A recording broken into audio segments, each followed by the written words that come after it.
এ হচ্ছে মাক্কি জীবন। Mentally pressure দেয়া হয়েছে। বিশ্বনবীর চাচা আবুল আহাব তার দুই ছেলে উতবা আর উতাইবা, এদের সাথে বিয়ে দিয়েছিলেন দুই মেয়ের। যখন দাওয়াত দেওয়া শুরু করলেন, দুই মেয়েকে ডিভোর্স দিয়ে দিল। দেখেন, একটা বাবার জন্য প্রাপ্তবয়স্কা মেয়েকে যখন উঠায় নেয়ার আগে ডিভোর্স দেয়, তার মানসিক অবস্থাটা কেমন থাকে বলে। মেন্টালি প্রেসারাইজ করা হয়েছে, ফিজিক্যালি হ্যারাস করা হয়েছে। বিষ্ণু ইসলাম যখন নামাজে দাঁড়াতেন, উটের পচা নারী ভুড়ি বিষ্ণুবীর কাঁধে চাপিয়ে দেওয়া হতো। আপনার জীবনে এরকম ঘটছে কখনো? আপনি নামাজ পড়তেছেন, উটের পচা নারী ভুড়ি আপনার কাঁধে চাপিয়ে দেওয়া হয়েছে। কয়দিন হয়েছে এরকম? কয়দিন হয়েছে? হ্যাঁ, তারপরে তো আলহামদুলিল্লাহ বেরোয় না মুখ দিয়ে। কেমন আছেন হুজুর? কোয়েন না, বেশি একটা সুবিধার না, তাই না? বেশি একটা একটু মিলাবেন। কতটুকু পরীক্ষা আমরা দিয়েছি। তায়েফে গেলেন বিশ্বনবী, তায়েফে গেছিলেন জমির বায়না দিতে, তাই না? জমি কিনবে তায়েফে। তায়েফবাসীদেরকে জাহান্নামের আগুন থেকে বাঁচাতে গিয়েছিলেন, নিজের জন্য না। সেখানে তায়েফের ছেলেরা পাথর মেরেছে বিষ্ণু ইসলামের গায়ে। এত শুভ্র দেহ ছিল, চেহারা ছিল, বিষ্ণুবীর গা দিয়ে ঝরঝর করে রক্ত ঝরেছে। ফিজিক্যাল হ্যারাসমেন্টের শিকার হয়েছেন বিষ্ণু ইসলাম। যখন যেদিন বিষ্ণু ইসলামকে হত্যার ষড়যন্ত্র করা হলো, আল্লাহ তাআলার আদেশে তিনি মক্কা থেকে মদিনায় হিজরত করলেন। মদিনাতে যে একটা রাত, সপ্তম হিজরির আগ পর্যন্ত শান্তিতে ঘুমাতে পারেন নাই। তিন দিকে তিন ইহুদি বসতি, বনু কাইনুকা, বনু নদীর, বনু কুরাইজা। আহা, খাওয়ার মধ্যে বিষ মিশিয়ে দেয়া হয়েছিল বিষ্ণু ইসলামের। বাজুর, খাসির বাজুর রান পছন্দ করতেন। এক ইহুদি মহিলা বিষ্ণু ইসলামের ওই রানের মধ্যে বিষ মিশিয়ে দিয়েছিল। ওই বিষের যন্ত্রণায় মৃত্যুর আগ পর্যন্ত বিষ্ণুনবী কাতরাতেন, এবং উনি ইন্তেকালের সময় ওই বিষের ব্যথা যন্ত্রণাতে ইন্তেকাল করেছেন। বিষ্ণুনবীর ইন্তেকালটা শাহাদাতের ইন্তেকাল ছিল। বিষ্ণু ইসলাম বলেছেন, ওই যে খায়বার এলাকার ওই মহিলা যে আমার খাবারে বিষ মিশিয়েছিল, সেই বিষের যন্ত্রণা, বেদনা, কষ্ট আমি অনুভব করছি। খেয়ে না খেয়ে দিন প্রচারের কাজে নিজেকে দিয়েছ বিলিয়ে। তায়েফের কাফিরেরা চিনল না সে আলো, দুষ্ট ছেলেদের পিছু দিল লেলিয়ে। পাথরের আঘাতে ক্ষত বিক্ষত হয়ে সারা শরীর থেকে রক্ত ঝরে। হে রাসূল, তোমাকে ভুলি আমি কেমন করে। হে রাসূল, তোমাকে ভুলি আমি কেমন করে। হাজার ব্যথা বেদনার পরে ফিরে আসনি তুমি আপন ঘরে।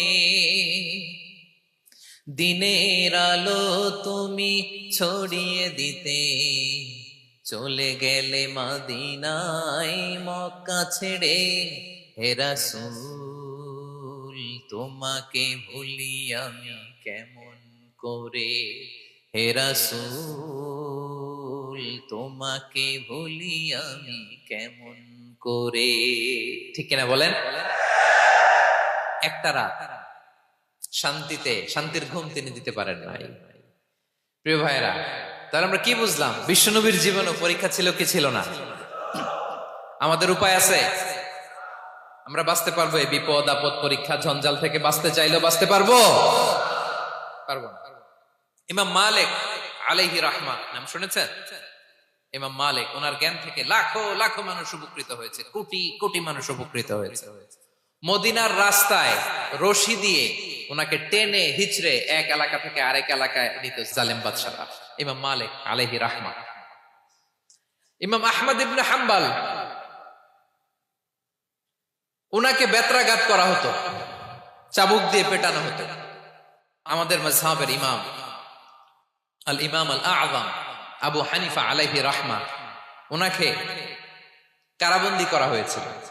তার মানে দেখেন, যত বড় বড় স্কলার, যত বড় বড় মাশায়েখ, এমনকি আম্বিয়া আলাইহিমুস সালাম, ওনারাও পরীক্ষা বিপদ আপদ থেকে রেহাই পান পাইছে? তাহলে আপনি আর আমি পাবো? বলেন তো।